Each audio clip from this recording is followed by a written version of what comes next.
साहब, श्री कृष्णान भाई और विक्रम भाई दावड़िया, मेरे दोस्त समीर और दारा सभी साहब और उपस्थित सभी महानुभाव स्टेज के आज के इस कार्यक्रम में उपस्थित होते हुए मैं बहुत ही खुशी अनुभव इसीलिए कर रहा हूँ कि आज मेरा सामना मेरे भाइयों और बहनों के साथ हुआ है। जैसे कृष्णकांत साहब ने कहा, हम में से कोई ऐसा नहीं है जिसके मुख पर सुबह मुस्कुराहट होती है। मैं तो हमेशा लोगों को कहता हूं कि आप लोगों से किसी भी हमारे दिव्यांग भाई को बहन को देखो तो उनके चेहरे पर एक मुस्कान ही होती है हमेशा, और वो मुस्कान हमेशा रहे, ऐसी मैं प्रभु से प्रार्थना करता हूं। और आज के समारोह के श्री दिनेश भाई का बहुत ही मैं आभारी हूं कि उन्होंने मुझे इसमें शामिल किया। अब ज़्यादा तो कुछ नहीं कहूँगा जब मुझे उन्होंने कहा, लेकिन एक बात उन्होंने जो कही वो मैं हजम नहीं कर सकता कि रफी साहब थे इसीलिए मैं हूं। जब पिता होता है तभी पुत्र होता है, तो रफी साहब पहले हैं और उनके आशीर्वाद से ही जो आवाज़ की मैं दुनिया के सामने में कर सका हूँ। मैं सबसे पहले रफी साहब का बहुत ही आभारी हूँ, शुक्रगुजार हूँ कि उनकी दुआएं मेरे साथ हैं। और ज़्यादा नहीं कहती हुई 4 लाइन में सिर्फ आपसे गाऊंगा। सुख हो या दुख जब सदा संग रहे ना कोई, फिर दुख को अपनाइए, जो चाहे तो दुख ना हो।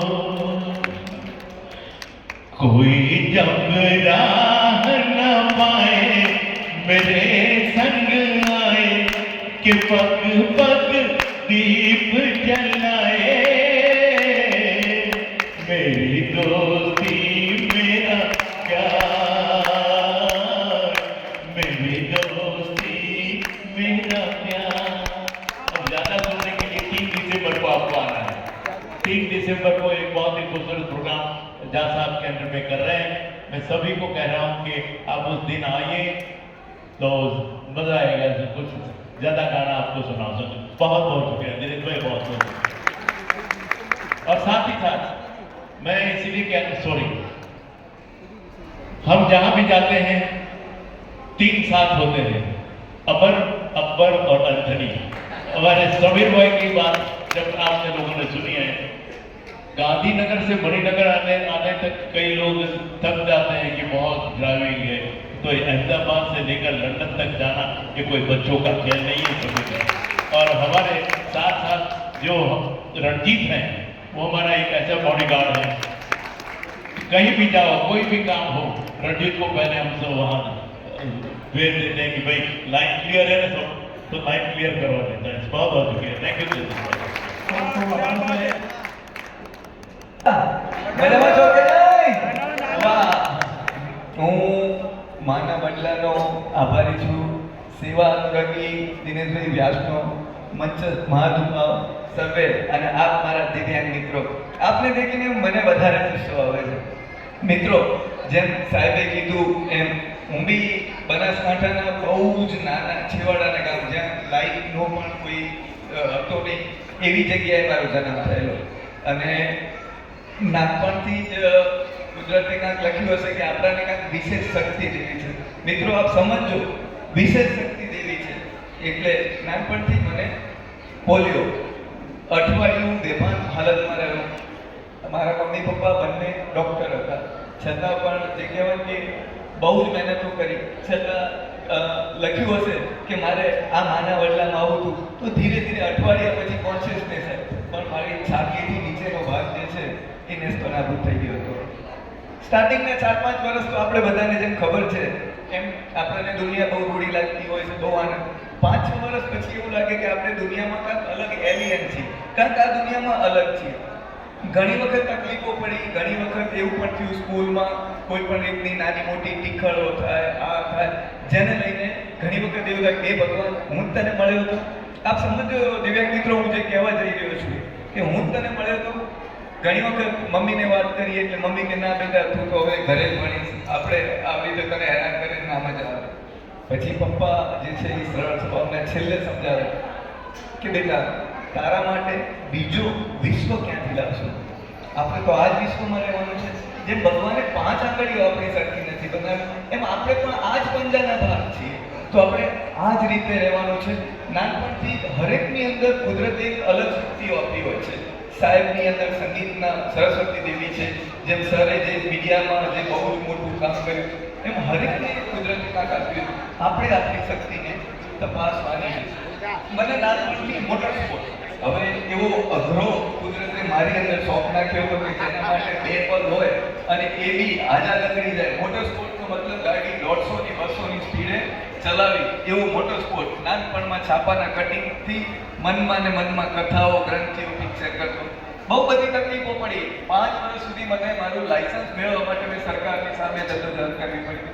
પણ આજે આખા ભારતમાં હું વિકલાંગો ચલાવી શકે એવી ગાડીઓ ડિઝાઇન કરું છું, જે નોર્મલ ગાડી નોર્મલ વ્યક્તિ પણ ચલાવી શકે અને દિવ્યાંગજન પણ ચલાવી શકે. એવી એક કીટ લગાવવાથી એ પણ ચલાવી શકે.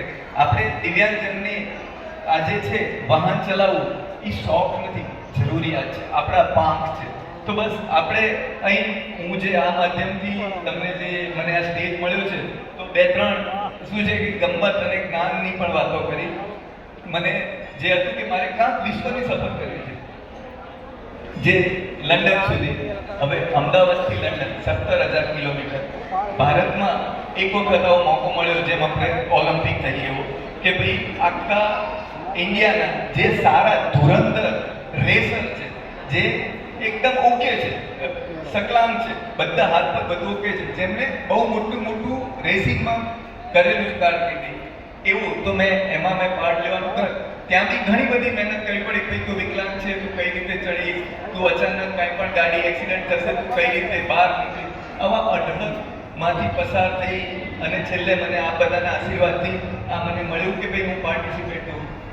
ગવર્નર ગુજરાતે ગાંધી આશ્રમથી સાહેબે ફ્લેગ ઓફ કર્યો ત્યારે જે બીજી મારી સાથે 11 ગાડીઓ હતી. હવે 11 ગાડીમાં ભારતના બધા ધુરંધર રેસર હતા, જે નોર્મલ હતા. એ મને એવું કહેતા જ્યારે કે સમીર પાલનપુર તક તો પહોંચ પાએગા ને. હવે પાલનપુર આવી ગયું એટલે કે જયપુર તક તો પહોંચ પાએગા.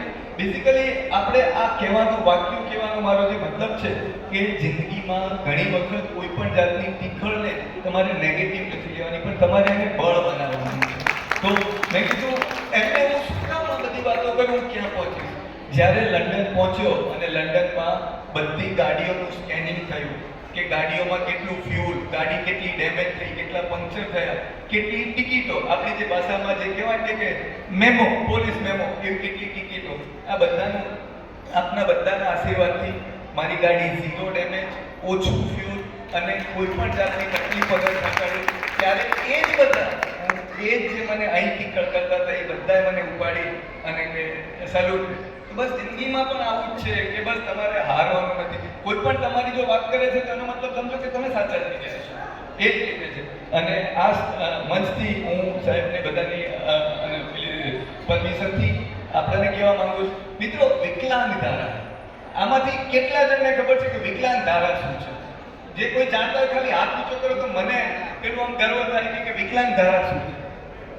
નહીં બસ બહુ કહેવાય કે આંગળીએ ગણાય છે. વિકલાંગ ધારા એટલે એક ભારતમાં જેમ દિવ્યાંગજનને જેમ મોદી સાહેબે જે દિવ્યાંગ શબ્દ આપ્યો, તો એમાં આપણે બધા એક જ મોતીની માળા છીએ.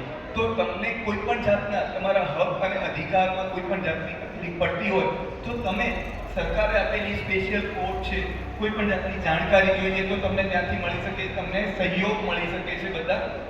તો આપના કોઈ ગામ, કસ્બા, જ્યાં બી લીડર છે સાહેબ, આવા બધા એ બધા લીડરોથી પૂછી અને વિકલાંગ ધારાથી અવગત થાવ. અને જિંદગીમાં એક કે આપણે જેમ કોઈની સામે પેલું ડિફેન્સ નથી કરવું, પણ કેમ બોલતા શીખો.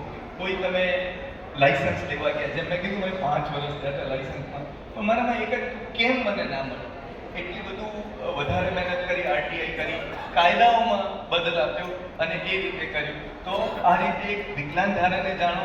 બીજું, અહીંથી કેટલા જણને વાહન લઈને આવ્યા છે એ તો હાથ ઊંચો કરો. મેજોરિટી બધા વાહન લઈને આવ્યા હશે. હવે એક આમાં વધારે શિક્ષણ મારું છું, કેટલા જણ પાસે લાયસન્સ છે? ચાલો ગ્રેટ. તો બસ વાહન ચલાવો.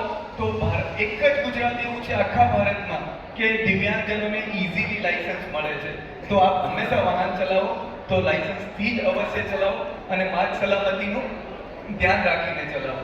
અને બીજું છેલ્લે મૂકતા યુડીઆઈડી કાર્ડ હરેક દિવ્યાંગજનને કહી દઉં છું, એક દિવસ જમતા નહીં પણ યુડીઆઈડી કાર્ડ જે આપણું વિકલાંગની ઓળખપત્ર છે, આધાર કાર્ડ જેવું છે, કે એ યુડીઆઈડી કાર્ડ અવશ્ય બધા, અને અહીં ઘણા બધા જે કહેવાય કે એનજીઓના વડા છે, તો આપના માધ્યમથી જેટલા બી આપના ગ્રુપમાં છે એ બધાને અવશ્ય યુડીઆઈડી કાર્ડ લેવા, જેથી કરીને આપ સરકાર સુધી ખબર પડે કે મારા માણસા ગામમાં કઈ ટાઈપની દિવ્યાંગજન છે તો હું એમને કેવી જોબ આપી શકું. એટલે તમે જે બી છે એ માળામાં આવજો. Thank you. આપ બધાના માધ્યમથી મને મારો મોકો મળ્યો મારી વાત મૂકવાનો. થેન્ક યુ સર્વેને. Thank you. ખૂબ ખૂબ આભાર સાહેબ. આપે ખૂબ સરસ માર્ગદર્શન આપ્યું. આપના માટે એટલું કહેવું છે કે હલેશું હાથમાં લઈને ઝુકાવી નાવ સાગરમાં, હલેશું હાથમાં લઈને ઝુકાવી નાવ સાગરમાં, તુફાનો જોઈ લેવાશે, તરંગો જોઈ લેવાશે, આ બધું વળોટી લેવાશે. ખૂબ ધન્યવાદ સાહેબ.